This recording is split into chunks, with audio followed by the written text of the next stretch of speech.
Hello बच्चों, चलिए प्रश्न को पढ़ते हैं। निम्न में से कौन सा प्रक्रम अस्वतः प्रक्रम है?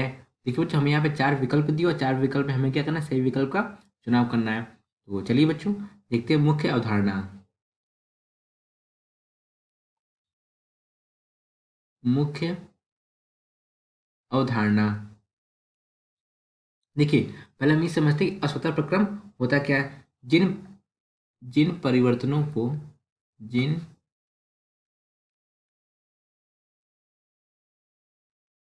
परिवर्तनों की अपने आप होने की परिवर्तनों की अपने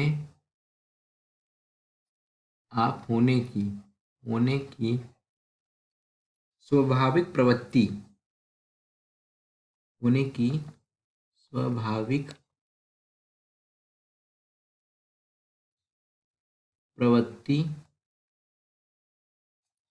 नहीं होती है नहीं होती है। तो ऐसे ऐसे प्रक्रम को क्या बोलते हैं बच्चों? ऐसे प्रक्रम को बोलते हैं अस्वतः प्रक्रम।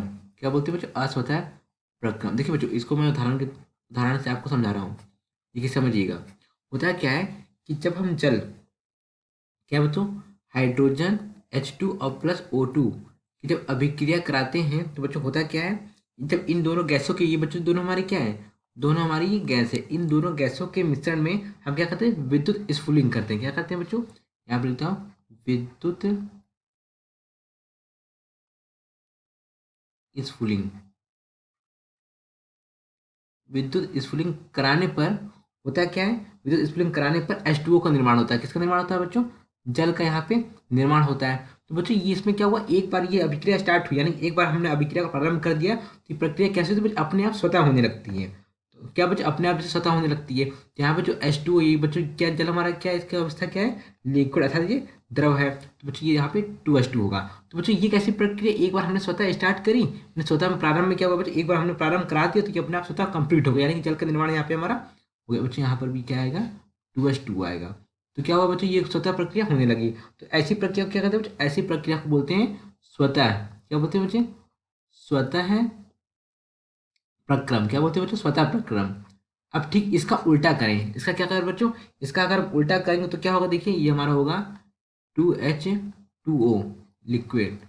ये किसमें विजित होगा, ये हमारा विजित होगा हमारा 2H2 प्लस O2 में। तो बच्चों ये क्या होगा, ये स्वतः विघटित नहीं होता है। बच्चों ये क्या होता है हमारा, ये जल अपने आप में स्वतः ये H2 और O2 आयन में विघटित नहीं होता है। तो बच्चों ये प्रक्रिया कैसी हो गई, ये प्रक्रिया हमारी हो गई अस्वतः प्रक्रम। कैसी हो गया, अस्वतः प्रक्रम। तो इसको बच्चों कैसे कराते हैं, इसका जो अपघटन कराते हैं अम्लीय जल विद्युत का, कैसे कराते हैं इसका, इसका अपघटन हम कराते हैं अम्लीय जल विद्युत अपघटन द्वारा। अम्लीय जल विद्युत अपघटन द्वारा इसका क्या कराते हैं बच्चों, इसका हम वियोजन कराते हैं। तो बच्चों ये प्रक्रिया कैसे हो गई बच्चों, अस्वतः प्रक्रम को इंग्लिश में क्या बोलते हैं, नॉन स्पॉन्टेनियस प्रोसेस बोलते हैं। बच्चों कंफ्यूज हो रहे होंगे, बच्चों क्या होता है, नॉन स्पॉन्टेनियस प्रोसेस होते हैं। बच्चों देखिए यहाँ पे हुआ क्या कि स्वतः प्रक्रम क्यों कहलाया, कि एक बार ये अभिक्रिया स्टार्ट हो गई, हमने हल्का सा विद्युत स्फुलिंग किया तो बच्चों ये क्या हुआ, यहाँ पे हमारे जल का निर्माण हो गया। लेकिन जब हमने इसका विपरीत अभिक्रिया लिखी, क्या किया बच्चों हमने यहाँ पे, जब इसकी विपरीत अभिक्रिया कराई, यहाँ पे क्या कराना पड़ रहा हमें, यहाँ पे अम्लीय जल विद्युत अपघटन के द्वारा इन आयनों का जल का क्या होगा, विजन होगा। तो बच्चों ये हमारा प्रक्रम कैसे कहलाएगा, अस्वतः प्रक्रम कहलाएगा। अब हम देखते हैं बच्चों विकल्प। देखिए विकल्प में कह रहा है कि जल में लवण या शर्करा का विलयनीकरण, यानी कि हमने क्या किया, जल में कोई लवण डाल दिया, शर्करा डाल दिया, तो उसका विलयनीकरण बच्चों वो आसान, अगर उसको थोड़ी देर के लिए रख देंगे तो खुद ही ऑटोमेटिक क्या होगा, कुछ समय तत्पश्चात बच्चों वो लवण या शर्करा घुल जाएगा। तो इससे बच्चों किसी अतिरिक्त फोर्स यानी अतिरिक्त बल की आवश्यकता नहीं हुई इसको घोलने के लिए। तो बच्चों आसान से इसका विलयनीकरण हो गया। तो बच्चों ये हमारा कैसे प्रक्रम हो गया, ये हमारा हो गया स्वतः प्रक्रम। कैसे प्रक्रम हो गया, ये हमारा स्वतः प्रक्रम हो गया। विभिन्न गैसों का विसरण के माध्यम से मिश्रण। तो बच्चों विभिन्न गैसों का विसरण के माध्यम से मतलब ये हुआ कि अगर मान लेते हैं सपोज दैट कि हमारे पास यहाँ पे बच्चों क्या है, यहाँ पे कंटेनर है। क्या बच्चों, यहाँ पे हमारे पास एक कंटेनर है और हमने यहाँ पे क्या किया, विभिन्न तरीके के गैसों को यहाँ पे रख दिया है। रख दिया है। यहाँ पे मान लो ए गैस और यहाँ पे बी गैस है। अगर हमने यहाँ पे बच्चों क्या लगा दिया, एक कॉक लगा दिया। जब हम यहाँ से कॉक हटा लेते हैं तो बच्चों क्या होगा, ये गैसों का तो काम ही क्या होता है बच्चों, यहाँ वहाँ गति करना। इनके बच्चों क्योंकि गैसों का जो अणु गति ऊर्जा क्या होती है, बहुत अधिक होती है। अगर इनको हम छोड़ देंगे खुला तो कुछ समय बाद क्या होंगे बच्चों, दोनों गैसें आपस में मिल जाएंगी। क्या होंगी बच्चों, दोनों गैसें आपस में मिल जाएंगी। तो इसके लिए बच्चों कोई भी फोर्स की आवश्यकता नहीं है। तो बच्चों ये वाला प्रक्रम भी हमारा कैसा होगा बच्चों, ये वाला हमारा भी स्वतः प्रक्रम होगा। कैसा होगा, स्वतः प्रक्रम होगा। अब देखिए कॉपर का उस समय अवक्षेपण, जब जस्ते की छड़ को कॉपर सल्फेट के जलीय विलयन में डुबोया जाता है। तो बच्चों जो कॉपर की छड़ को हम कॉपर सल्फेट के विलयन में डाल देते हैं तो कुछ समय पश्चात क्या होता है बच्चों, जस्ते की छड़ होती है बच्चों ऑटोमेटिक क्या हो जाती है बच्चों, पतली होने लगती है। क्या हो जाती है बच्चों, पतली होने, जिस कारण होता है क्या बच्चों कि इसमें भी कोई अतिरिक्त बल की आवश्यकता नहीं हुई है। क्या होता है, कॉपर की छड़ का क्या अवक्षेपण होने लगेगा। तो बच्चों इसमें कोई अतिरिक्त बल की आवश्यकता नहीं, आप डाल दोगे कुछ समय तक पश्चात देखोगे उसके कॉपर की छड़ का क्या हो जाएगा, अवक्षेपण हो चुका होगा।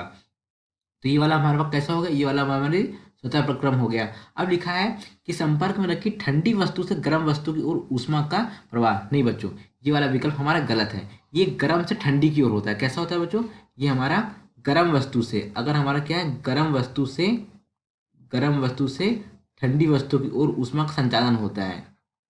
ठंडी वस्तु की ओर ऊष्मा का संचालन होता है। ऊष्मा का संचालन होता है, ना कि ठंडी से वस्तु। लेकिन बच्चों इसको हो, अब इसको हम कोई अतिरिक्त बल लगाएं, क्या करें, कोई अतिरिक्त बल लगाएं तो बच्चों क्या हो सकता है, कोई वर्क कार्य कराया जाए तो क्या होगा, ठंडी से गर्म वस्तु का और ऊष्मा का संचालन हो सकता है। बस क्या, यहाँ पे कोई डब्ल्यू, हमें कुछ यहाँ पे कार्य करना पड़ेगा या कोई बल लगाना पड़ेगा। तो बच्चों अस्वतः प्रक्रम कौन सा हो जाएगा बच्चों, हमारा विकल्प डी। इसको हम हटा दे तो बच्चों क्या हो जाएगा, हमारा हो जाएगा विकल्प डी। संपर्क में रखी गई ठंडी वस्तु से गर्म वस्तु की ऊष्मा का प्रवाह। दिए गए प्रश्न का सही विकल्प क्या है बच्चों, विकल्प डी। आशा करते हैं आपको समझ आया होगा। धन्यवाद।